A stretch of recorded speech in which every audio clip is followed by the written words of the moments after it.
নাহমাদুহু ওয়া নুসাল্লি আলা রাসূলিহিল কারীম আম্মা বাদ। আলহামদুলিল্লাহ, আজকে আমি ঈমান সম্পর্কে আলোচনা করব ইনশাআল্লাহ।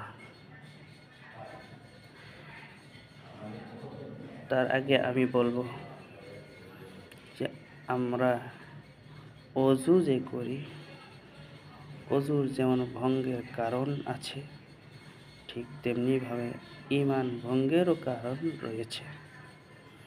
কোনো ব্যক্তি পবিত্র অর্জন করার পর, ওযু করার পর, ওযু ভঙ্গের যে 7টি কারণ রয়েছে, এই 7টির কোনো একটি যদি ওই ব্যক্তির মধ্যে ঘটে যায়, ঠিক যেমনিভাবে তার ওযু ভেঙে যাবে। আর ওযু ভেঙে গেলে সে যে নামাজ পড়তে পারবে না।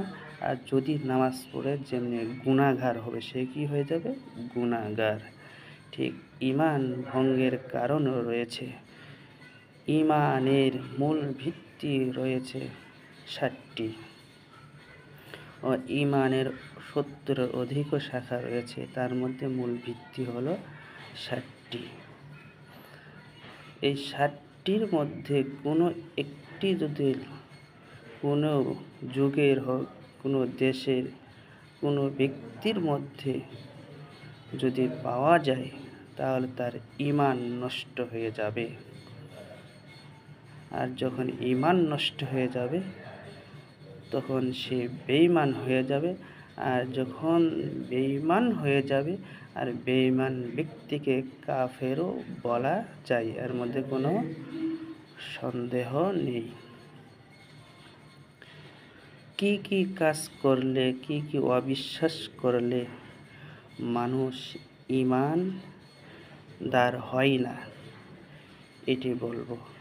1 নাম্বার হলো আমানতু বিল্লাহি, আল্লাহ তাআলার প্রতি বিশ্বাস করা।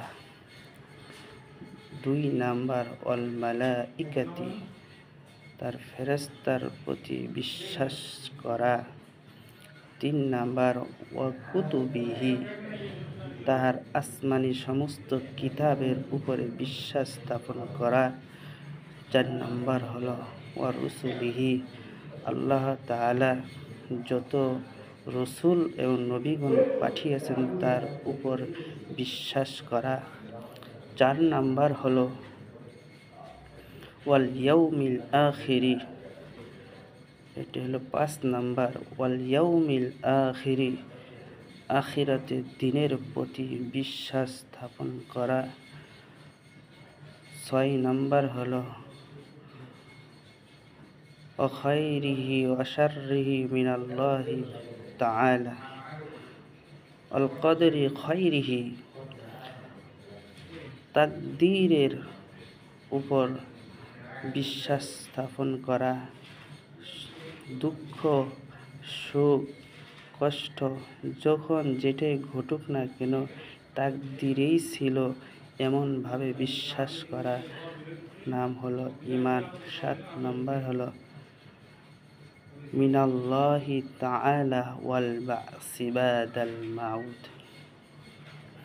7 নাম্বার হলো মৃত্যুর পর মানুষকে পুনরায় জীবিত করবে, এর উপর বিশ্বাস করা। এই 7টি বিষয় যে ব্যক্তি বিশ্বাস করবে, সে হবে মুমিন, মুসলমান, ঈমানদার হয়ে যাবে। আর যে ব্যক্তি এই 7টির কোনো একটিকে তিরস্কার, অস্বীকার করবে, সে হয়ে যাবে বেঈমান ও মুসলিম। অতএব আমাদের দেশে যে বাউল সরকার বলা হতো, এখন আমি তাকে বলি সে বাউল না, সে একজন ফাউল লোক। সে প্রথম আমানতু বিল্লাহ, আল্লাহ তাআলার প্রতি অস্বীকৃতি জানিয়েছেন। 2 নাম্বার হলো ইসলামের মূল ভিত্তি হলো 5টি। দ্বিতীয়টি হলো 1 নাম্বার হলো কালিমা, 2 নাম্বার হলো সলাত। এই সলাতের ব্যাপারেও তিনি কী করেছে? অস্বীকৃতি করেছেন, নিন্দা জানিয়েছেন। তিনি এমনভাবে বলছেন যে তোমার নামাজ পড়ার সময় হয়েছে, তোমরা নামাজ পড়ো, আমার মন চাইলে নামাজ পড়বো, বসে থাকবো, চাইলে হাঁকবো, ওটা আমার ব্যাপার।